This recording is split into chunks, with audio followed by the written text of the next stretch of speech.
Hello students, in the previous lecture we discussed about astrologer and astrologer's daily routine.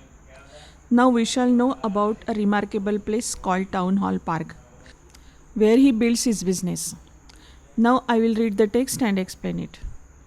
A surging crowd was always moving up and down this narrow road from morning till night. A variety of trades and occupations was represented all along its way. Medicine sellers, sellers of stolen hardware and junk, magazines, and above all, an auctioneer of cheap cloth who created enough din all day to attract the whole town. A surging crowd was always moving up and down this narrow road from morning till night. म्हणजे दिवसभर सकाळपासून रात्रीपर्यंत या अरुंद रस्त्याने खूप मोठ्या प्रमाणात लोकांची ये जा होती, जाणं येणं होतं. A variety of trades and occupations was represented all along its way. Medicine sellers, sellers of stolen hardware and junk magazines, and above all, an auctioneer of cheap cloth. म्हणजे सर्व व्यवसायाच्या दृष्टीने हा प्रातिनिधिक स्वरूपाचा रस्ता होता. या ठिकाणी औषधे विक्रेते, चोरीचा माल, भंगार विक्रेते, जादूगार, इतकेच काय स्वस्त कपड्याचे लिलाव करणारे विक्रेतेसुद्धा या रस्त्याने जमा व्हायचे. who created enough din all day to attract the whole town. din म्हणजे गोंधळ. संपूर्ण शहर या आवाजाकडे आकर्षित व्हायचे. Next to him in vociferousness came a vendor of fried groundnut. Vociferousness म्हणजे मोठा आवाज, लाऊड नॉईज. या ज्योतिषाच्या बाजूला जोरजोराने ओरडणारा, मुंगफल्ली विकणारा एक व्हेंडर म्हणजे ठेलेवाला होता.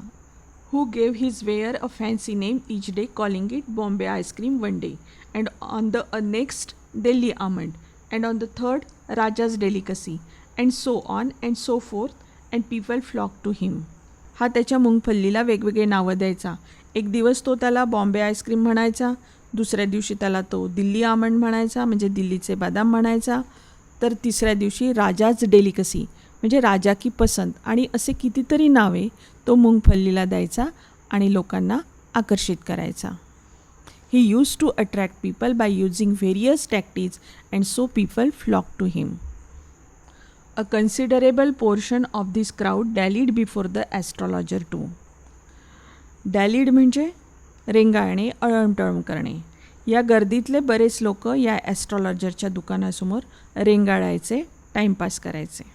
The astrologer transacted his business by the light of a flare which crackled and smoked up above the groundnut heap nearby.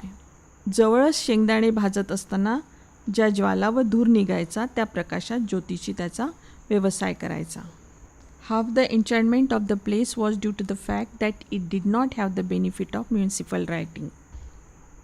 नगरपालिकेच्या प्रकाश योजनेचा फायदा त्या जागेला मिळत नसल्यामुळे ती जागा जादूने भारावल्यासारखी वाटते.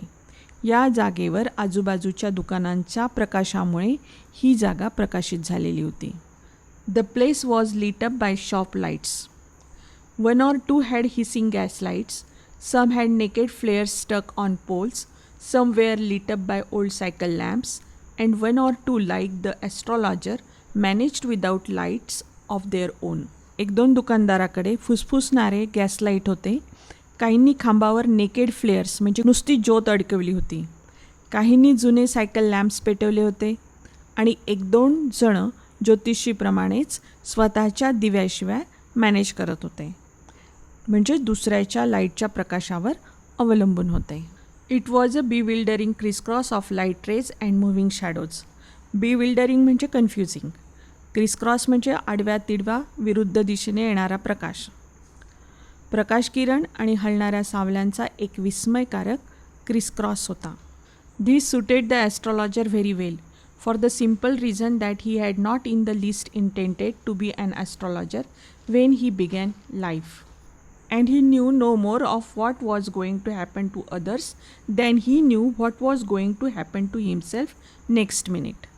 म्हणजे this suited the astrologer very well म्हणजे हे वातावरण ज्योतिषीला खूपच सूट होण्यासारखं होतं. कारण जेव्हा त्याने आयुष्याची सुरुवात केली होती तेव्हा त्याने ज्योतिषी होण्याचा अजिबात विचार केला नव्हता. स्वतःच्या आयुष्यात ना दुसऱ्याच्या आयुष्यात पुढच्या क्षणाला काय होईल याची त्याला काहीही कल्पना नव्हती. He was as much a stranger to the stars as were his innocent customers.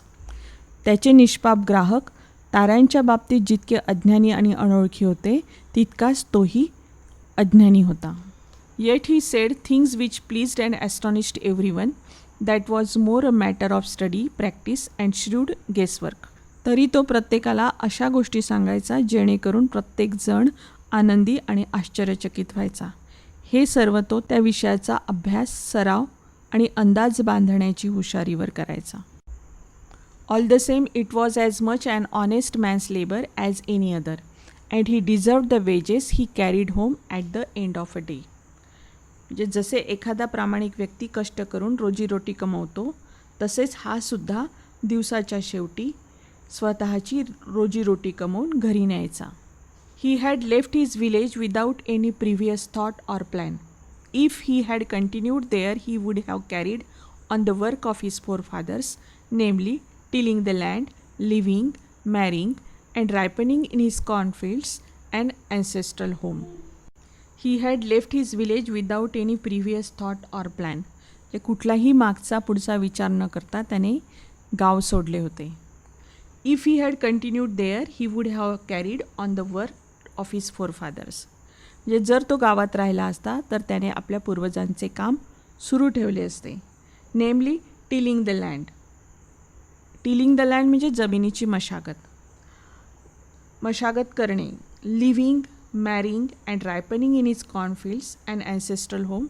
म्हणजे जमिनीची मशागत केली असती, गावात राहिला असता, लग्न केलं असतं, शेतात धान्य पिकवलं असतं आणि वडिलोपार्जित घरात राहिला असता. But that was not to be. पण त्याला असे व्हायचे नव्हते. He had to leave home without telling anyone and he could not rest till he left it behind a couple of 100 miles. जे कोणालाही न सांगता त्याला गाव सोडावे लागले होते. गाव सोडल्यानंतर शेकडो मैल तो कुठेही थांबला नव्हता. To a villager it is a great deal as if an ocean flowed between. एका गावकऱ्यासाठी इतक्या दूर जाणे ही समुद्र पार करण्यासारखी गोष्ट होती. He had a working analysis of mankind's troubles, marriage, money and the tangles of human ties. Analysis म्हणजे विश्लेषण करणे, टँगल्स म्हणजे गुंतागुंती. त्याला मानवी संबंधाची गुंतागुंत, मानवाला होणारा त्रास, पैसा, लग्न इत्यादी गोष्टींचे विश्लेषण करण्याचे आवश्यक ज्ञान होते. Long practice had sharpened his perception. Within 5 minutes he understood what was wrong.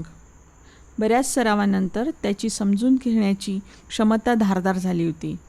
अवघ्या 5 मिनिटात तो समोरच्याच्या समस्या समजून घेऊ शकत होता.